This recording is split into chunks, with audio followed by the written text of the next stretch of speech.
पश्चिम बंगालसह तमिळनाडू आणि केरळमध्ये सत्तांतर। भाजप पहिल्यांदाच बंगालमध्ये सत्ता स्थापन करणार। केरळमध्ये काँग्रेसच्या हाती सत्ता तर तमिळनाडूमध्ये थालापती विजयची टीव्हीके 100 पार। पश्चिम बंगाल जिंकण्याचं भाजपचं स्वप्न पूर्ण। तृणमूल काँग्रेसच्या सत्तेला सुरुंग लावत भाजपचा ऐतिहासिक विजय। इतिहासात पहिल्यांदाच पश्चिम बंगालमध्ये भाजपची सत्ता। पश्चिम बंगालमध्ये 204 जागांवर भाजपचा दणदणीत विजय। ममता बॅनर्जींच्या तृणमूल काँग्रेसला 83 जागा, काँग्रेससह इतरांना केवळ 6 जागा। पश्चिम बंगालच्या पावन धर्तीवर नवा सूर्योदय झाला। या सकाळची अनेक पिढ्या वाट बघत होत्या। बंगालच्या भाग्यात एक नवा अध्याय जोडला गेला। पश्चिम बंगालमधील भाजपच्या विजयानंतर पंतप्रधान नरेंद्र मोदींची प्रतिक्रिया। ममता बॅनर्जींच्या कंटाळलेल्या जनतेला हिंदुत्वाला मतदान केलेलं आहे। सुशिक्षित मतदारांनी ममतांना नाकारलं। भाजपच्या विजयावर शिवेंदू अधिकारी यांची प्रतिक्रिया। भवानीपूर मतदारसंघातून ममता बॅनर्जींचा धक्कादायक पराभव। भाजपचे शिवेंदू अधिकारी 15,000हून अधिक मतांनी विजय। पश्चिम बंगालच्या भवानीपूर मतमोजणी केंद्रावर आम्हाला मारहाण झाली। ममता बॅनर्जींचा गंभीर आरोप। भवानीपुरातील मतमोजणी केंद्रावरील सीसीटीव्ही बंद केले। टीएमसीच्या बूथ एजंटलाही मारहाण झाली। ममता बॅनर्जींचा आरोप।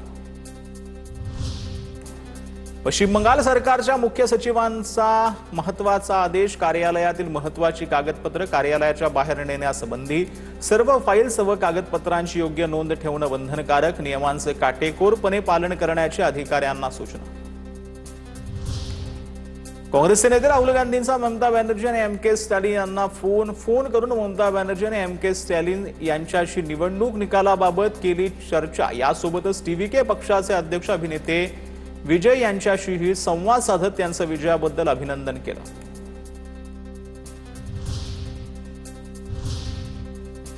तर सध्या 5 राज्यांचे निकाल हाती आलेले आहेत। त्या संदर्भातल्या टॉप 9 बातम्या पाहूया।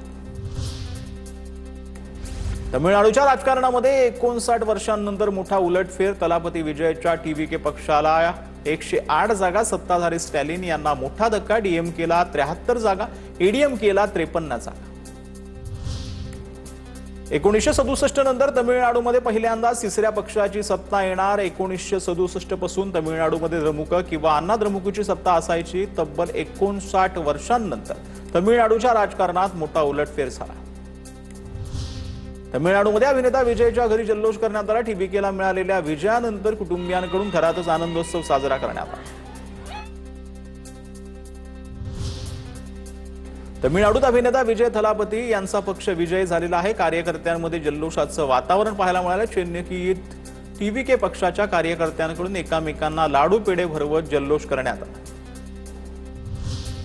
तमिळनाडू डीएमके पक्षाचे प्रमुख एम.के. स्टॅलिन यांचा धक्कादायक पराभव झालाय। कोल्हापूर या मतदारसंघामध्ये टीव्हीकेचे व्ही.एस. बाबू जायंट किलर ठरले।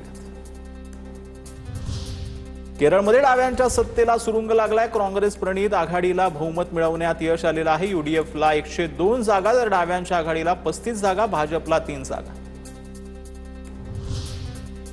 केरळच्या मुख्यमंत्रीपदासाठी काँग्रेसमधून 3 जणांची नावं चर्चेत। चेनितला व्ही सतीशन, के.सी. वेणुगोपाल यांची नावं चर्चेत।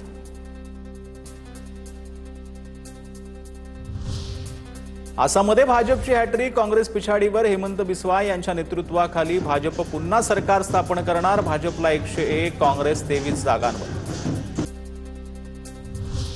पुदुचेरीमध्ये ऑल इंडिया एनआयआर काँग्रेस आणि भाजप युती पुन्हा एकदा बहुमताच्या दिशेनं 21 जागांवर आघाडी तर काँग्रेस आणि डीएमकेच्या आघाडीला 4 जागा।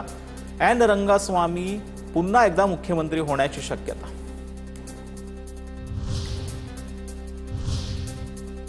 तर या 5 राज्यांच्या निकालावरती विविध राजकीय नेत्यांच्या प्रतिक्रिया आलेल्या आहेत। त्या पाहूया। त्या संदर्भातल्या टॉप 9 बातम्या पाहूया।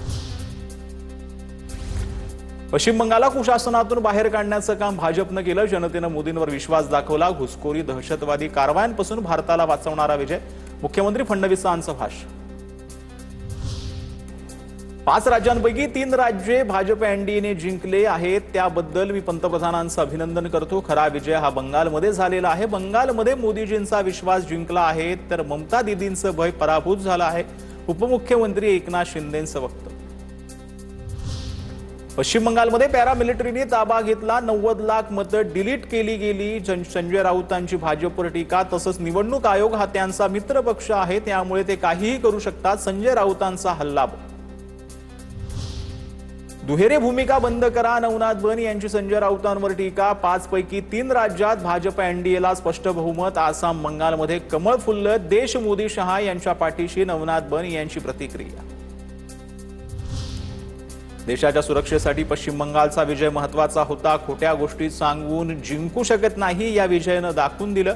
पश्चिम बंगालच्या निवडणुकीतील कलांवरती विनोद तावडेंची प्रतिक्रिया. आसाम आणि पुदुचेरीमध्ये हे आमचं सरकार बनणार, तावडेंची प्रतिक्रिया.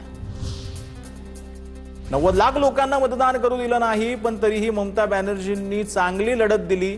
पश्चिम बंगालमध्ये ममता बॅनर्जींच्या पराभवानंतर आमदार रोहित पवारांची प्रतिक्रिया. पश्चिम बंगालचा निकाल देशाला अपेक्षित होता, नवनीत राणा यांची प्रतिक्रिया. तर जो भगव्याचा विरोध करेल त्यासोबत देशातील जनता जी आहे ती एकही राज्य राहणार नसल्याचीही राणांची प्रतिक्रिया पाहायला मिळते. तर भाजपनं पश्चिम बंगालमधील घुसखोरी दादागिरी आटोक्यात आणली, त्यामुळे जनतेनं पंतप्रधान मोदींवर विश्वास ठेवून भाजपला मतदान केलं. पश्चिम बंगालच्या निकालावर अतुल सावेंची प्रतिक्रिया. पश्चिम बंगालमध्ये लोकांनी आता हुकुमशाहीचा मुर्दा पाडलाय. अन्याय अत्याचाराविरोधात जनतेनं कौल दिलेला आहे. पश्चिम बंगालमधील निकालावर गिरीश महाजनांची प्रतिक्रिया. तर येणाऱ्या दिवसांमध्ये ममता दीदींचं कुणी नावही घेणार नाही, महाजनांची ममता बॅनर्जींवरती टीका पाहायला मिळते. तर पश्चिम बंगालमध्ये काही ठिकाणी जल्लोष झालाय, पण काही ठिकाणी राडे देखील झालेले आहेत. त्याच संदर्भातल्या टॉप 9 बातम्या पाहूया. भाजपच्या ऐतिहासिक विजयानंतर भाजप कार्यकर्त्यांचा जल्लोष. दिल्लीत भाजपच्या मुख्यालयाबाहेर एकमेकांना पेढे भरवत आनंद उत्सव. तर बंगालमध्ये झालमुरी वाटत जल्लोष साजरा. पश्चिम बंगाल आसाममध्ये भाजपच्या विजयानंतर मुंबई भाजप कार्यालयात जल्लोष. मुख्यमंत्री देवेंद्र फडणवीस आणि रवींद्र चव्हाणांकडून एकमेकांना झालमुरी भरवत जल्लोष. पश्चिम बंगालच्या आसनसोलमध्ये टीएमसी कार्यालयाची तोडफोड. भाजप कार्यकर्त्यांनी हल्ला केल्याचा टीएमसी कार्यकर्त्यांचा दावा. काही जण जखमी, परिसरात तणाव, पोलिसांचा बंदोबस्त तैनात. पश्चिम बंगालच्या बाकुरामध्ये मतमोजणीवेळी मोठा राडा. भाजप आणि तृणमूलचे कार्यकर्ते आमने सामने. पोलिसांनी हस्तक्षेप केल्यानंतर परिस्थिती नियंत्रणात. ममता बॅनर्जींच्या कोलकात्यामधील घराची सुरक्षा वाढवली. शहरात ठिकठिकाणी टीएमसी आणि भाजप कार्यकर्त्यांमध्ये राडे. खबरदारी म्हणून बॅनर्जींच्या घराबाहेर सुरक्षित वाढ.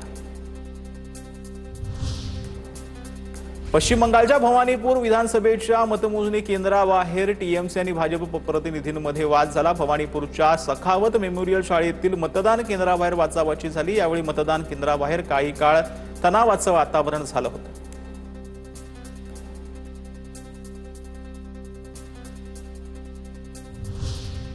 भवानीपूरच्या मतमोजणी केंद्रावर ममता बॅनर्जींच्या भाऊजाई काजोरी बॅनर्जी पोहोचल्यानंतर भाजप आक्रमक झाली. काजोरी बॅनर्जी मतमोजणी केंद्रात जात असल्यानं भाजप कार्यकर्त्यांनी आक्षेप घेतला.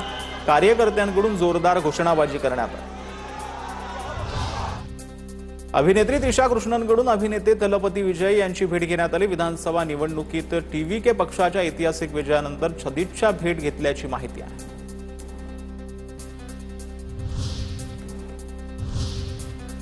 तर महाराष्ट्रात देखील आज बारामती आणि राहुरीची पोटनिवडणुकीचा निकाल लागलेला आहे. त्याच संदर्भातल्या टॉप 9 बातम्या पाहू.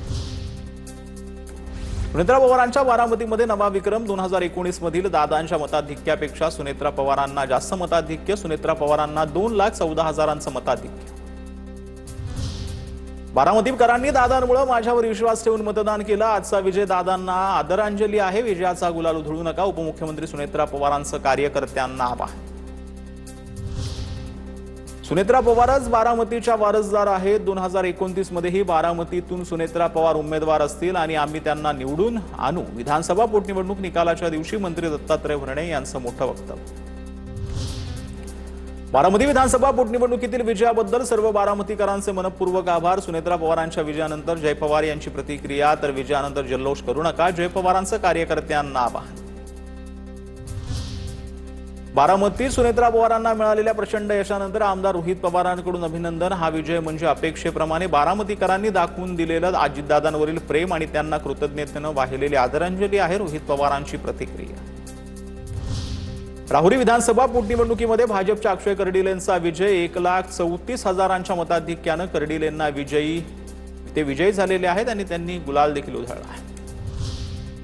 अक्षय कर्डिलेंच्या विजयानंतर राहुरीमध्ये कार्यकर्त्यांचा जल्लोष। अक्षय कर्डिलेंना खांद्यावर उचलून घेत आनंद साजरा।